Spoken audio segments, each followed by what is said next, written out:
Siendo las 9 de la mañana del día 25 de marzo de 2025, el suscrito juez civil municipal del Cerrito, estudiante Alberto Alonso Rodas Caro, se constituye en audiencia pública concentrada de única instancia prevista en el artículo 372, 373 y 392 del Código General del Proceso, dentro del proceso ejecutivo real con garantía hipotecaria radicado número 2025 00012 doble negativo, donde actúa como demandante el señor Juan Carlos Martínez Gómez y como demandado el señor Pedro Antonio López Ramírez. La audiencia se realiza de manera virtual, garantizando los principios de inmediación, concentración y contradicción. Por favor, cada una de las partes se presenta indicando nombre completo, documento, dirección de domicilio y, por favor, su identificación en la cámara, son tan amables, y en qué calidad actúa en el proceso. Le doy el uso de la palabra al señor abogado demandante. Buenos días, señor juez. Mi nombre es Andrés Ferney Vanegas, identificado con cédula de ciudadanía 12.345.678 de Neiva. Abogado con tarjeta profesional número 1498-5456. Mi residencia es carrera séptima número 1416 de la ciudad de Neiva y actúo como apoderado judicial del demandante, el señor Juan Carlos Martínez Gómez. Por favor, si tiene el documento de identificación, lo puede indicar a la cámara.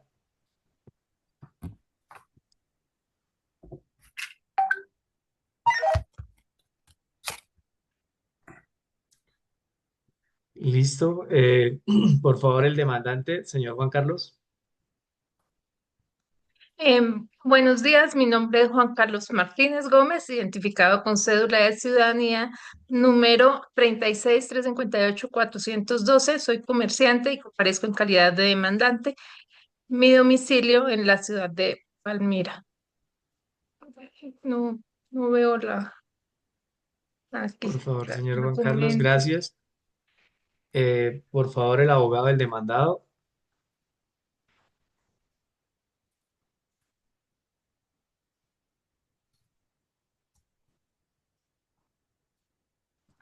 Doctor Miguel López.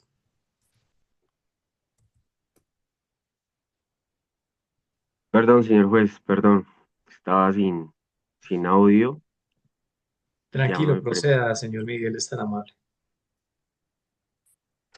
Buenos días, señor juez. Mi nombre es Miguel López, identificado con cédula de ciudadanía número 23-343-697 y tarjeta profesional número 12-385-456. Apoderado judicial del señor Pedro Antonio López Ramírez. Por favor, indica su documento de identificación ante la cámara. Mi documento, ya se lo muestro.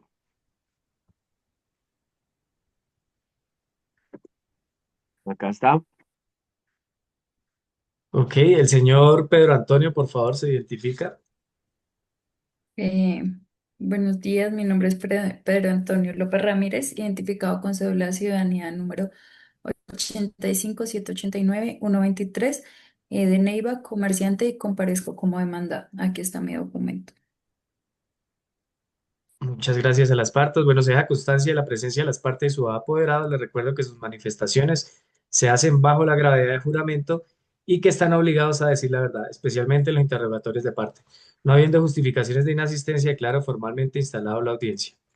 Bueno, dando continuidad al proceso que nos atañe, mediante auto de admisión de demanda de fecha 11 de febrero de 2025, se admite demanda recibiendo el expediente remitido por el Juzgado Civil Municipal de San Vicente del Caguán, Caquetá, mediante auto 123 del 27 de enero de 2025 por falta de competencia territorial, en el cual se demanda ejecutivamente con base en una letra de cambio por el valor de 8 millones de pesos y una hipoteca inscrita.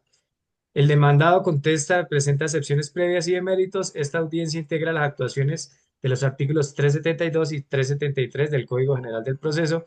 Es de anotar que es una audiencia concentrada, en tal sentido se surte el trámite del artículo 392 del mismo.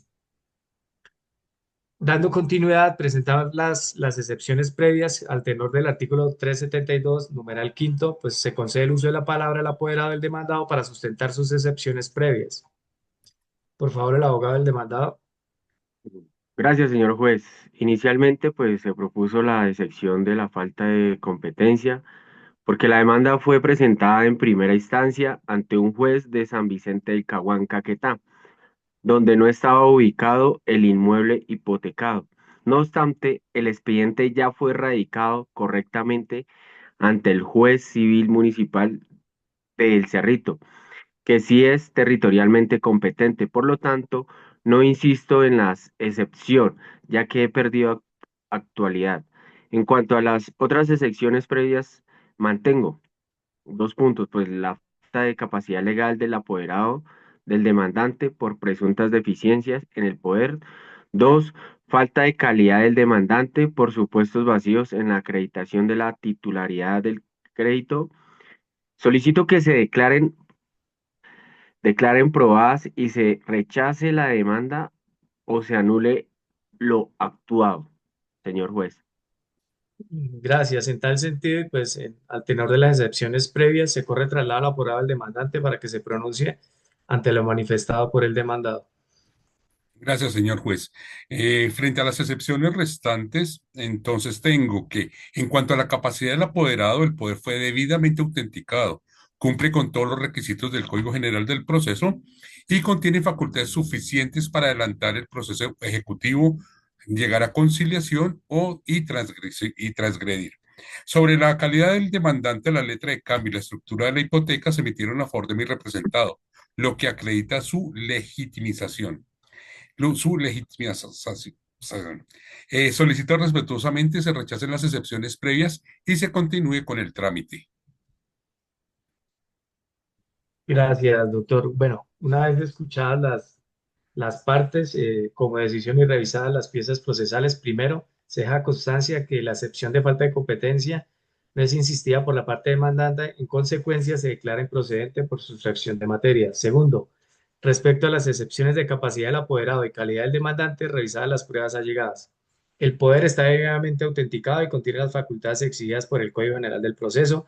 La legitimación del demandante está demostrada con la letra y la hipoteca inscrita. En mérito de lo anterior, se rechazan las excepciones previas restantes propuestas por el demandado y se dispone a continuar la audiencia en los términos de los artículos 372 y 373 del Código General del Proceso.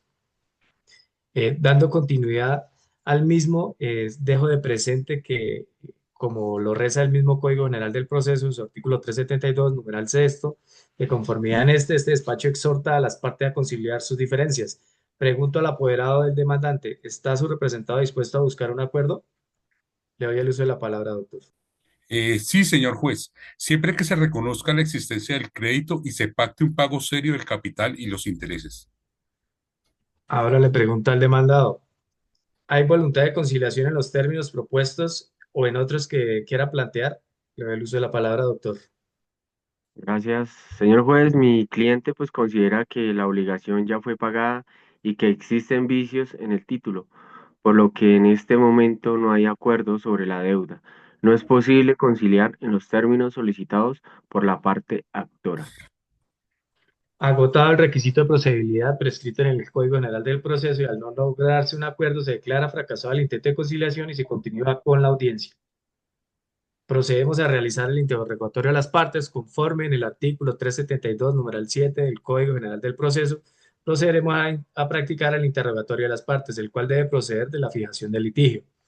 Advierto que las respuestas se rinden bajo la gravedad del juramento y que las evasivas, contradicciones o la falta de respuesta pueden generar presunciones adversas. Iniciaremos con el señor Juan Carlos Martínez, el demandante. Señor Martínez, levante la mano derecha, por favor.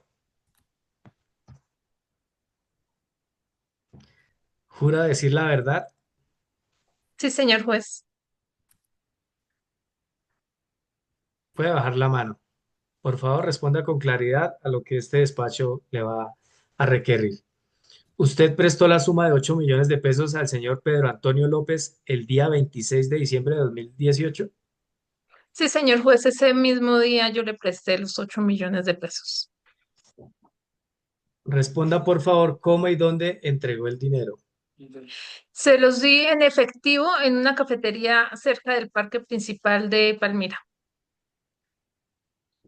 Con respecto a esa pregunta, ¿tiene algún soporte adicional de esa entrega, aparte de la letra de cambio? No, señor, solamente firmamos la letra de cambio, yo le di el dinero y ya. Desde la fecha de vencimiento, ¿el señor López le ha realizado algún tipo de pago? No, señor, no me ha pagado nada. Explique por favor al despacho por qué esperó hasta el año 2024 para iniciar esta acción judicial que nos tiene Pues en curso.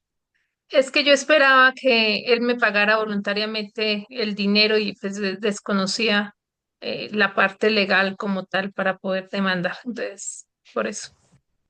Muchas gracias, señor Martínez. Bueno. Dando continuidad al proceso, por favor, de parte del interrogatorio del demandado, tiene la palabra el apoderado del demandado, como lo reza el mismo código en su artículo 392, por favor, un máximo de 10 preguntas que le puede hacer al señor Martínez. Le doy el uso de la palabra, doctor. Gracias, señor juez. Pregunta número uno, señor Martínez. ¿Tiene algún soporte bancario, retiro o extracto que demuestre que tenía 8 millones disponibles? No, no, señor, esa era plata que yo tenía en efectivo, eran ahorros míos y los tenía en la casa en efectivo. Gracias. Pregunta 2. ¿Hubo algún testigo presencial de la entrega del dinero? No, señor, ese día estábamos solamente los dos, él y yo, no más. Pregunta 3. ¿Mi representado firmó algún reconocimiento de deuda después del vencimiento de la letra? No, señor, solamente hablamos y me lo dijo verbalmente, pero pues nunca se firmó nada adicional. Pregunta 4. ¿Usted sabía que la letra de cambio prescribía en 3 años? No, señor, de eso me enteré muchísimo después cuando iba a poner el proceso, antes lo sabía. Pregunta 5. ¿Hizo algún requerimiento formal, notarial, judicial o escrito antes de demandar? No, no, señor, solamente cobros personales, la llamaba o me encontraba con ella con él y le decía, pero solo personal. No tengo más preguntas, señor juez. Gracias, doctor. Bueno, procediendo con el interrogatorio, este despacho, por favor, solicita al señor Pedro Antonio López, levante la mano derecha.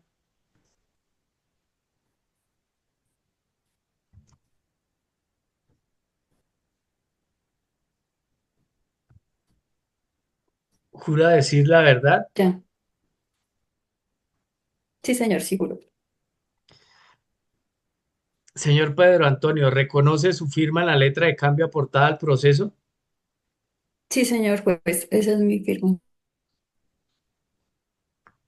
¿Reconoce también a su vez la firma en la escritura de hipoteca? También la reconozco, señor juez. Si afirma que no recibió dinero, explique el motivo por qué firmó una hipoteca sobre ese inmueble, por favor. Lo que pasa es que yo pensé que era parte de un trámite, pues para un préstamo según lo que habíamos hablado, y pues que él me lo iba a dar, pues yo confío en su palabra. ¿Usted le manifestó al demandante que no le debía nada? Sí, yo se lo dije en algunas ocasiones. Si afirma haber sido engañado, ¿por qué no denunció penalmente ni demandó la nulidad de esos documentos? Pues no lo hice, señor juez, pues por evitar problemas. Muchas gracias, señor Pedro Antonio López. Por favor, el abogado demandante tiene el uso de la palabra en atención a lo que establece el artículo 392 del Código General del Proceso. Máximo 10 preguntas, por favor. Prosiga, doctor. Muchas Muchas gracias, señor gracias. juez. Bueno, señor López, ¿usted firmó voluntariamente la letra y la hipoteca? Sí, claro, yo la firmé, pero fui pues engañada. Yo lo firmé bajo otro concepto. Ok. ¿Usted leyó los documentos antes de firmarlos? Pues la verdad lo leí por encima, no todo. Ok. ¿Alguna vez le dijo al demandante frases como después le pago o lo arreglamos después? Sí, pero pues lo dije para que él dejara de insistir. Ok. ¿Tiene alguna prueba de que nunca recibió el dinero? No, no tengo ninguna prueba. Ok. Si nunca recibió el dinero, ¿por qué no actuó legalmente durante 5 años? Pues porque nunca quise tener problemas legales. Bueno, no tengo más preguntas, señor juez. Muchas gracias, doctor. Acorde al cierre de esta etapa procesal, se deja constancia que ha culminado el interrogatorio de ambas partes. Procederemos con la práctica de otras pruebas posibles y posteriormente con la fijación del litigio.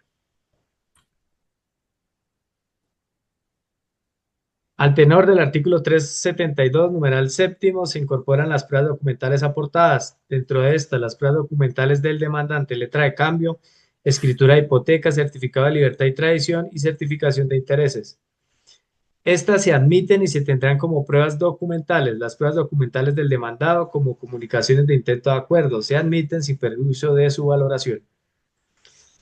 A continuación, este despacho de pronuncia sobre las pruebas solicitadas que no serán practicadas en esta audiencia conforme a lo prescrito en el artículo 168 del Código General del Proceso. Por un lado, tenemos la prueba pericial caligráfica. La parte demandada solicitó prueba pericial caligráfica sobre la letra de cambio. No obstante, en el interrogatorio el propio demandado reconoció su firma en el título valor y en la escritura de hipoteca. En consecuencia, la prueba de bien es superflua e innecesaria, razón por la cual se prescinde de ella, de conformidad con el artículo 168 del citado código. Inspección judicial al inmueble. La inspección judicial solicitada al inmueble tampoco se practicará. La ubicación, área y propiedad del bien se encuentran plenamente acreditadas en el certificado de tradición y libertad aportado por el demandante. En tal sentido, la inspección resulta impertinente y se prescinde de ella conforme al artículo 168. Ante los testigos solicitados, la parte demandada solicita la declaración de estos. Ninguno de los testigos se encuentra presente en la sala virtual y el artículo 392 del Código General del Proceso exige que todas las pruebas posibles se practiquen en esta audiencia única, además de limitar el máximo de 2 testigos por hecho. No siendo posible su práctica inmediata, se prescinde de dicha prueba. Prueba de comprobantes de pago. Frente a los supuestos comprobantes de pago mencionados en la contestación, estos no fueron aportados y el propio demandado reconoció en interrogatorio que nunca recibió dinero, por tanto no tuvo obligación de pagar, es decir, no ha realizado pago alguno. Por lo tanto, esta prueba tampoco puede practicarse y se detiene por no estar acreditada. Para concluir en esta etapa, en consecuencia, el despacho declara que todas las pruebas pertinentes y posibles han sido practicadas en esta audiencia y se prescinde de los restantes con fundamento en el artículo 168 del Código General del Proceso. Continuamos con la fijación del litigio al tenor del artículo 372, numeral séptimo. Habiéndose practicado los interrogatorios y las pruebas posibles en esta audiencia única, el despacho procede a fijar el litigio conforme al artículo 372, numerales 7 del Código General del Proceso. Del análisis de las afirmaciones y negaciones de las partes y los documentos aportados se establecen los siguientes puntos. Los hechos aceptados. El demandado reconoció su firma en la letra de cambio. A su vez, el demandado también reconoce haber firmado la escritura de hipoteca. La hipoteca está debidamente inscrita en el certificado de libertad y tradición. Los hechos controvertidos. Primero, el demandado recibió efectivamente el dinero del supuesto préstamo. Segundo, si la obligación está extinguida por prescripción de la acción cambiaria.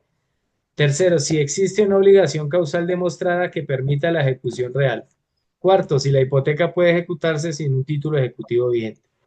Hechos que se requieren prueba, la entrega real del dinero, como también la existencia de un mutuo o causa subyacente, el supuesto pago alegado en la contestación que nunca fue acreditado y la eficacia ejecutiva del título aportado. En cuanto a la carga de la prueba, conforme al artículo 167 del Código General del Proceso, corresponde al demandante demostrar una obligación válida, vigente y exigible. Corresponde al demandado demostrar las excepciones que alega como pago a prescripción. Fijado el litigio, se concede el uso de la palabra para los alegatos en los siguientes términos. Se le concede el alegato al abogado demandante. Abogado demandante, por favor. Gracias, señor juez. El demandado reconoció haber firmado la letra y la hipoteca. Además, alega que no recibió el dinero sin prueba alguna, cosa que no desvirtúa la fuerza documental del título. Además, la hipoteca está vigente y garantiza la obligación adquirida. Solicitamos mantener el proceso ejecutivo, el embargo y las demás pretensiones. Eso es todo, señor juez. Muchas gracias, doctor. Doctor, por favor, prosiga con sus alegatos. Señor juez, la acción cambiaria está prescrita, pues la letra venció en el 2019 y la demanda se presentó varios años después. El demandante no probó la entrega del dinero ni alegó un mutuo o causa subyacente que pudiera suplir la prescripción. La hipoteca es accesoria y no puede ejecutarse sin obligación principal vigente.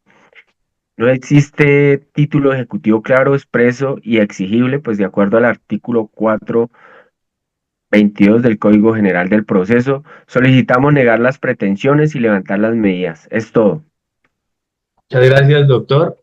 En consecuencia, al tenor del artículo 392, que remite al artículo 373, como se indicó al inicio de la instalación de la presente audiencia, al ser esta una audiencia concentrada, la sentencia debe dictarse en esta misma. En nombre de la República de Colombia, el despacho procede a dictar sentencia oral en la audiencia única prevista en el artículo 392 del Código General del Proceso. A considerarse analizadas las pruebas documentales, las manifestaciones de las partes y los interrogatorios practicados, se concluye lo siguiente. Primero, la letra de cambio presentada como título ejecutivo venció el 26 de diciembre de 2019 y la demanda fue interpuesta varios años después. Segundo, conforme al artículo 189 del Código de Comercio, la acción cambiaria se encuentra prescrita. Tercero, el demandante no fundamentó su demanda en una obligación causal distinta del título valor, ni aportó prueba alguna de un contrato de mutua entrega real del dinero o negocio subyacente. Cuarto, este despacho no puede declarar de oficio la existencia de una obligación causal que no fue alegada, ni existe prueba que permita inferirla. Quinto, la hipoteca aportada es un derecho accesorio cuya eficacia depende de la existencia de una obligación principal válida y exigible. Sexto, al estar prescrita la acción cambiaria y no estar probada la obligación causal, no existe obligación principal exigible que pueda mantenerse mediante la garantía hipotecaria. De conformidad en lo expuesto al tenor del artículo 422 del Código General del Proceso, proceso ejecutivo exige un título ejecutivo claro, expreso y exigible, circunstancia que no se acredita en este caso. En consecuencia, el despacho concluye que la demanda ejecutiva es improcedente. Por lo expuesto, este despacho resuelve, primero, declarar prescrita la acción cambiaria derivada de la letra de cambio aportada al proceso. Segundo, negar las pretensiones de la demanda ejecutiva por falta de título ejecutivo vigente. Tercero, ordenar el levantamiento del embargo y secuestro decretado sobre el inmueble con matrícula inmobiliaria número 373123456 de la Oficina de Registros de Instrumentos Públicos de UGA. Cuarto, condenar en costas al demandante conforme al artículo 365 del Código General del Proceso. Notifíquese en el estrado, se levanta la presente audiencia el día de hoy. Todos pueden retirarse. Muchas gracias por su asistencia. Muchas gracias, señor juez. Gracias, señor juez. Gracias. Gracias.